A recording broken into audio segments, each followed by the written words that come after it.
Hey, good afternoon, everybody. Today we're going to be reading from the JPS Tanakh, and I'm going to be in Isaiah chapter 56. I'm just going to read through it and provide a small breakdown. All praise to Ahaya. So here we go. Thus says the Lord, observe what is right and do what is just. For soon my salvation shall come and my deliverance be revealed. So his salvation is Yahushua, I believe. And his deliverance, that's the plan of deliverance. So what's actually going to happen? It is here. It's here, but we got to figure this out. But very, very soon, someone's going to reveal how we are to be delivered. Happy is the man who does this, the man who holds fast to it, who keeps the Sabbath and does not profane it, and stays his hand from doing any evil. So the person that does this is going to have to do these two things, in addition to, correcting your heart and doing, living by the commandments and all those things. But this is very specific. It says, by keeping the Sabbath and you don't profane it, not turning to the right or left, avoiding fire on the Sabbath, avoiding work, servile work, what else? Not going to the stores and being out in the world, but just resting in his word, helping people out in terms of maybe doing Bible studies with them or having conversation or fellowship or having praise and worship in your homes or stuff like that. Those are things that he looks for on the Sabbath. Let not the foreigner say, who has attached himself to the Lord will keep me apart from his people. So this, I believe, is talking about, and I hate to go against my brothers, but I will say, with all respect to the Hebrew Israelites, it's not just us. So yes, we are leading the pack, but it says right here, the foreigners get in too. They just have to acknowledge who the true people are and live by his laws and commands. It's all listed here. All right.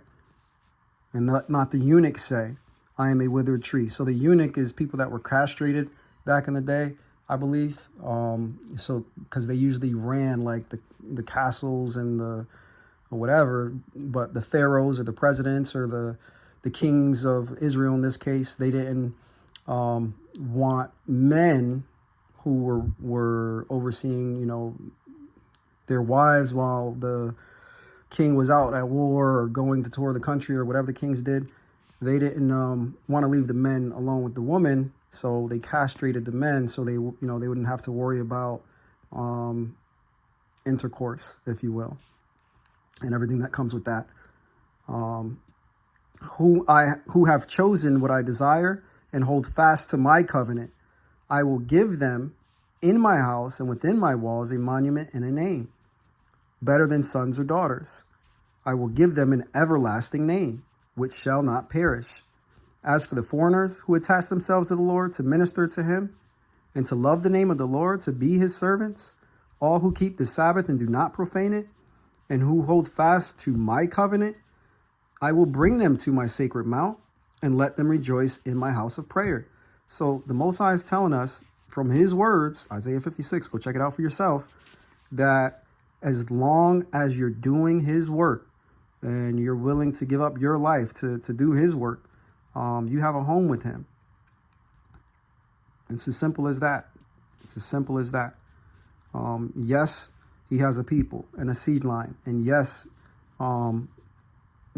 they have first dibs, if you will, on the covenant. But they have to get their heart right too. We have to acknowledge that the Most High's house is a house for everyone. We are just the leaders of that house. We are the ministers and priests. We are the holy nation. But his house is a house for everyone that has a pure heart and that wants to worship him in spirit and in truth. All right. Their burnt offerings and sacrifices shall be welcome on my altar. For my house shall be called a house of prayer for all peoples. Thus declares the Lord God, who gathers the dispersed of Israel. All right. I will gather still more to those already gathered, So are there people already gathered? It's interesting. All you wild beasts come, devour, all you beasts of the forest. The watchmen are blind.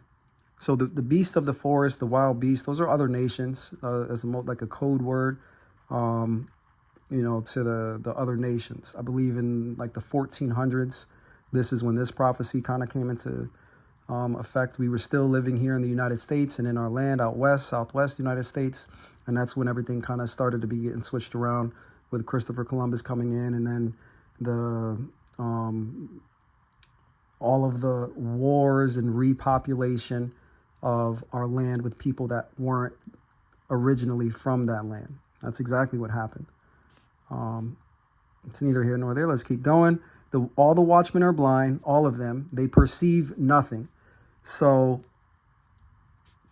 the watchmen on the wall, this is the tribe of Ephraim. I think they were positioned on the outside of Israel, not the outside necessarily, but like on the borders of Israel. So, and they're also the firstborn of the Most High. They're the ones that get the birthright and the blessing. They get the double portion. But the Most High is telling us they're all blind. They don't see anything. They are all dumb dogs. They cannot bark. They can't speak. They don't know what's going on around them. I myself, up until about 2.5 years ago, lived in this world for 37.5 years with no comprehension that this is a spiritual world. I just took everything at face value. I went to work every day, went to school every day, things like that, and didn't think twice about the Most High. Well, I mean, I did early on, but I saw some things in the Catholic Church that made me question the world that we live in. And I did think to myself at one point, like, how is this allowed? I saw that the Catholic priests used to, do what they do with altar boys and things like that. And then they wouldn't get punished for it. And I was 14 years old at the time when I was noticing that. And, I made a decision from there, and it wasn't the right decision, obviously. And I never really gave heed to the word of the Most High. And I paid for it, and I'm still paying for it. But I'm glad that he woke me up and really showed me what's going on in this world, because I'm here now to be able to speak to you guys and try to help open the eyes of someone else. They lie sprawling, so they're lazy. They love to drowse. They love to sleep.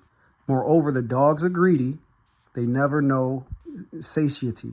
So they're never satisfied. We're always out and about, trying to get a bag, running out the house, always on the corners, always at the basketball courts, always chasing down women, always doing all this other stuff that's not pleasing to the Most High. We need to learn how to choose correctly.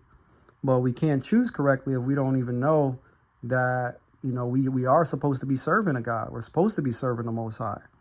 That stuff was never taught to us. We grew up in this world with bad guidance from the beginning, because it is the blind leading the blind down here. And there's so many lies and so much deception. You got, Jesus Christ being taught in churches and emotional sermons that literally don't profit anybody. It's just like a show, like an emotional show. So we need all hands on deck now. It's that time. We need Ephraim to wake up. We need the watchmen to wake up. We need them to start speaking, start reading. As they read and learn and do, you each one teach one. You start to speak. You start to bark. You start to say what you see. You see something, say something, right? All right, keep going. As for the shepherds, they know not what it is to give heed. So he's saying we don't even know how to listen, right? How do you listen to a God that doesn't speak with an audible voice? You have to look for him. You have to be actively looking for him in every scenario and situation in your life. So for me, what I do is I'll have conversations, knowing that the Most High, Ahaya, is everywhere. And I'll just be listening. If I prayed a prayer in a certain way, I'll be listening for that answer with whoever I come into contact with, whether it be my children, whether it be my wife, whether it be the cashier at Walmart, whether it be the gas station clerk, whether it be my waiter at the restaurant, if I were to go out to eat or something like that, whatever it is, I'm always listening to what's around me. It could be a radio song. I don't listen to radio anymore, but just, you know what I mean. It could be a song on the radio that you hear a lyric and it gets like a light bulb went off. That's the Most High speaking to you. So you have to learn how to listen. You have to learn what it is to give heed.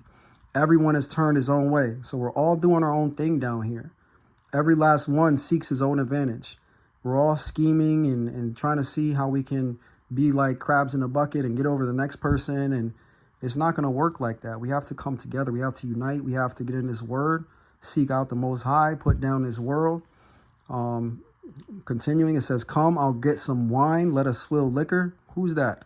Who is that? I know a lot of people drink, but I remember the days when I used to, I'll wake up, drink some Hennessy, at work, drink some Hennessy, right before bed, drink some Hennessy, or, I drink vodka and rum and all that stuff too. But yeah, I mean, it's right here. And tomorrow will be just the same or even much grander. All right. So basically, what the Most High is saying is that we need to learn how to listen. We need to learn how to give heed. Because once we learn how to give heed, once we learn how to listen, once we spend time with his word and glean a little bit of that spirit, and he gives that to us, we will learn how to bark, right? We won't be dumb dogs. We'll be barking dogs, very, very loud, protecting the house, right? So our master can come in safely. That's what he's waiting for. He needs our watchmen to wake up. Ephraim, wake up. Watchmen on the wall, wake up. It's time. Let's go.